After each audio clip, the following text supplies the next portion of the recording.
Assalamualaikum warahmatullahi wabarakatuh. Saya Deastiana Saumi Nindya Putri, kelas 1B Konstruksi Gedung. Pada kesempatan kali ini, saya akan memaparkan dua soal beserta pembahasannya mengenai klasifikasi tanah. Soal 1. Suatu hasil tes ayakan adalah sebagai berikut.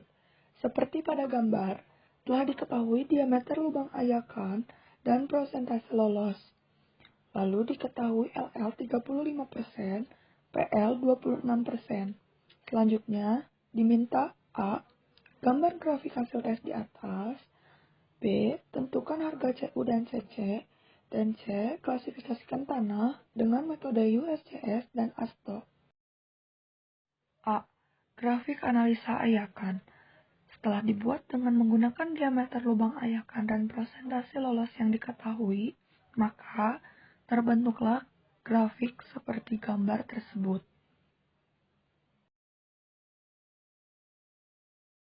B. Harga CU dan CC. Untuk mengetahui harga CU dan CC, kita mencari terlebih dahulu D10, D30, dan D60 pada grafik yang telah didapatkan.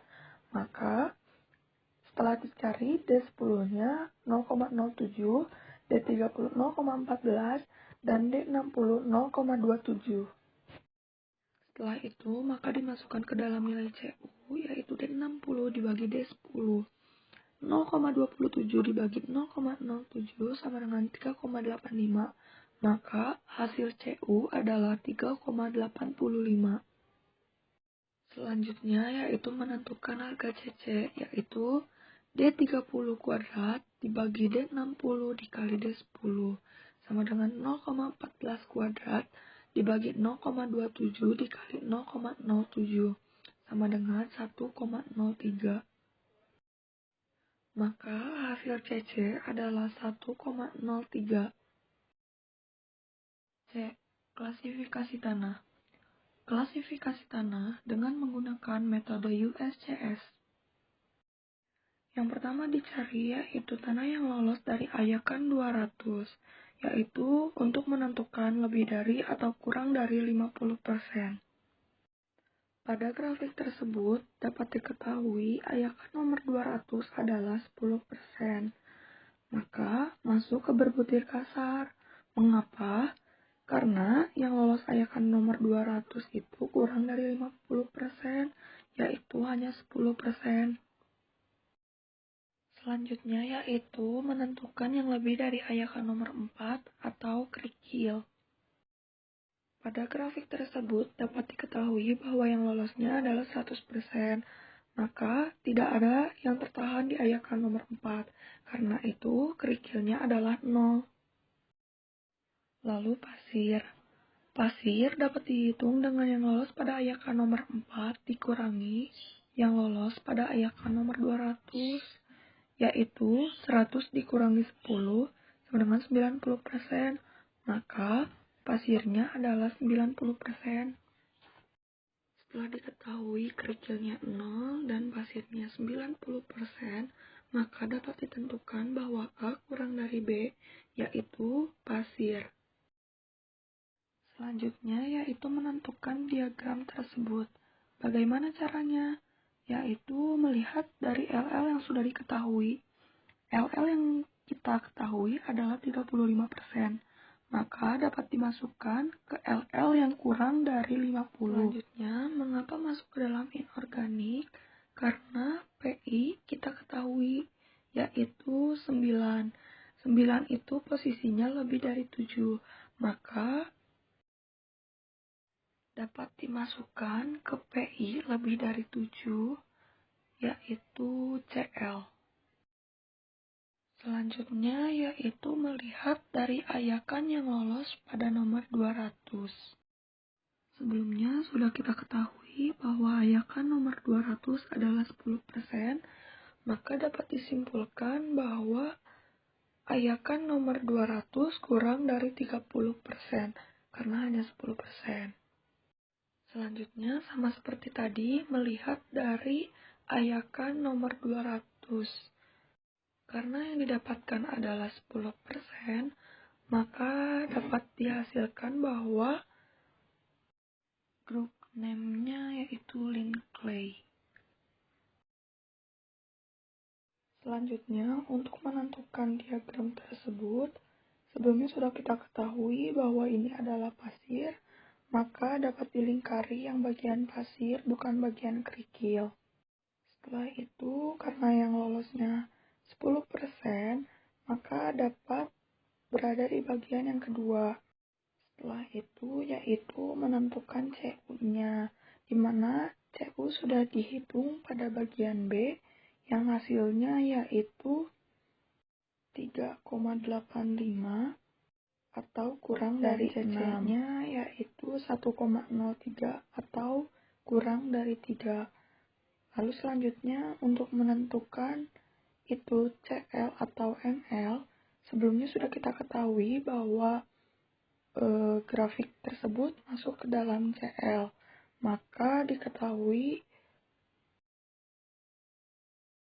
grup simbolnya SPSC dan grup name-nya Poorly Graded Sandwich Clay or Silty Clay, yang artinya pasir berpori-pori dengan tanah liat atau tanah liat yang berlumpur.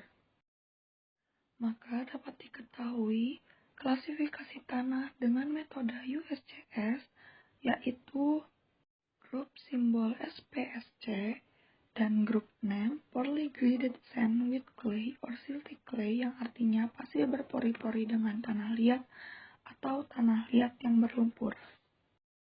Selanjutnya yaitu masih klasifikasi tanah, namun menggunakan metode ASTO.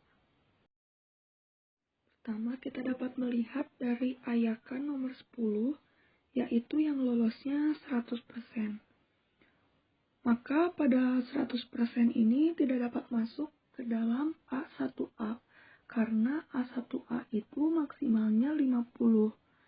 Selanjutnya kita dapat melihat dari ayakan nomor 40.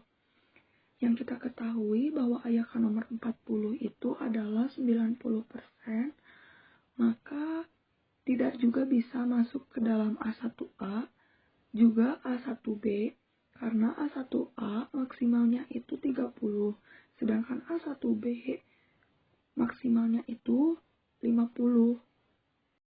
Lalu pada A3 ada kemungkinan karena minimalnya itu 51. Tetapi kita melihat ke ayakan nomor 200. Yang kita ketahui ayakan nomor 200 adalah setelah dilihat yang dapat masuk ke 10% tersebut adalah antara A3 dan A24. Tetapi di sini kita diketahui LL dan PI-nya.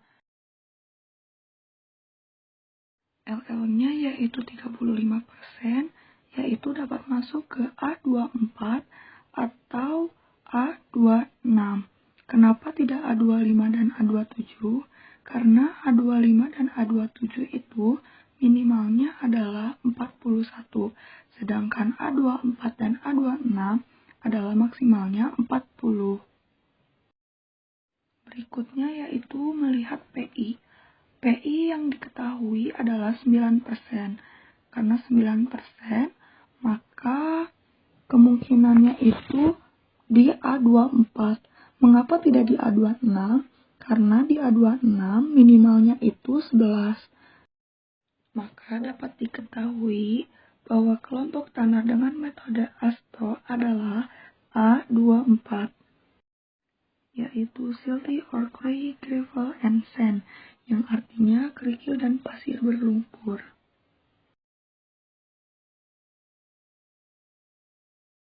Soal 2. Dari percobaan analisa ayakan, diperoleh hasil-hasil sebagai berikut.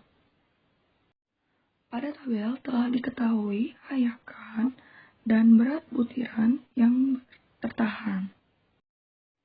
Selanjutnya diketahui LL 24%, PL 18%. Lalu diminta A. Gambar grafik hubungan antara persen butiran yang lolos dengan diameter butiran. B. Klasifikasi dengan metode ASTO. Karena pada soal hanya diketahui ayakan dan berat butiran yang tertahan, maka kita harus mencari persentase berat tanah yang tertahan, persentase kumulatif tanah yang tertahan, dan persentase butiran yang lolos. Karena pada soal telah diketahui diameter ayakan dan berat butiran yang tertahan, maka langkah pertama yang dilakukan yaitu mencari W total.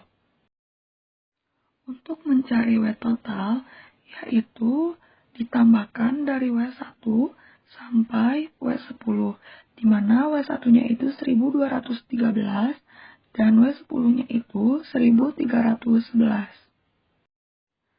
Setelah diketahui W total, maka mencari persentase berat tanah yang tertahan. Pada tabel tersebut diketahui W totalnya 24.900. Maka untuk mencari A1 yaitu W1 dibagi W total dikali 100% sama dengan 4,871. Begitupun dengan selanjutnya sampai W10. Setelah itu, mencari persentase kumulatif tanah yang tertahan, yaitu dengan cara A1. A1 sama dengan 4,871. Berikutnya, A1 tambah A2 sama dengan 4,871 ditambah 13,702. Hasilnya adalah 18,573. Begitupun selanjutnya hingga yang terakhir mendapatkan 99,993. Setelah itu, mencari persentase butiran yang lolos. Cara menghitungnya yaitu 100% dikurang A, di mana A itu adalah hasil persentase kumulatif tanah yang tertahan. Pada diameter ayakan 20, maka 100% dikurang 4,871. Hasilnya adalah 95%. Begitupun selanjutnya, hingga yang terakhir, 100% dikurang 99,993 sama dengan 0,007%. Setelah mendapatkan hasil persentase butiran yang lolos, maka kita dapat membuat grafik analisa ayakan, yaitu dengan hasil persentase butiran yang lolos dengan diameter ayakan. A. Grafik analisa ayakan. Setelah dibuat dengan diameter ayakan dan persentase lolos yang telah diketahui sebelumnya, maka terdapatlah grafik tersebut. B. Klasifikasi dengan metode ASTO. Seperti pada soal nomor 1, kita melihat dari ayakan nomor 10 terlebih dahulu, yaitu 51,569%.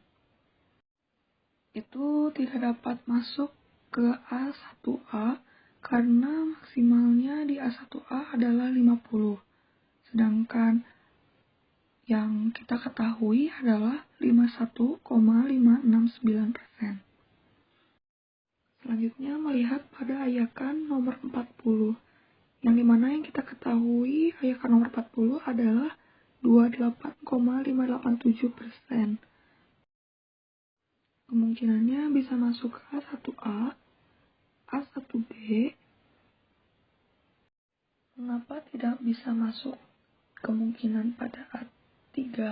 Karena pada A3 nomor ayakan 40 itu minimalnya adalah 51. Sedangkan yang kita punya adalah 28,587. Tetapi melihat pada ayakan selanjutnya yaitu ayakan nomor 200 yang kita ketahui 5,272%. Kemungkinannya yaitu bisa pada A1A, A1B, A24, A25, A26, dan A27. Tetapi di sini LL dan PI-nya kita ketahui juga, maka kita melihat LL yaitu 24%, berarti termasuk ke dalam A24. Begitupun dengan PI-nya yang kita ketahui adalah 6%, maka masuk kepada yang maksimalnya 10, yaitu di A24. Maka dapat kita simpulkan bahwa kelompok tanah dengan metode ASTO ini adalah A24 atau silty or clay, gravel, and sand. Artinya kerikil dan pasir berlumpur. Sekian yang dapat saya sampaikan. Mohon maaf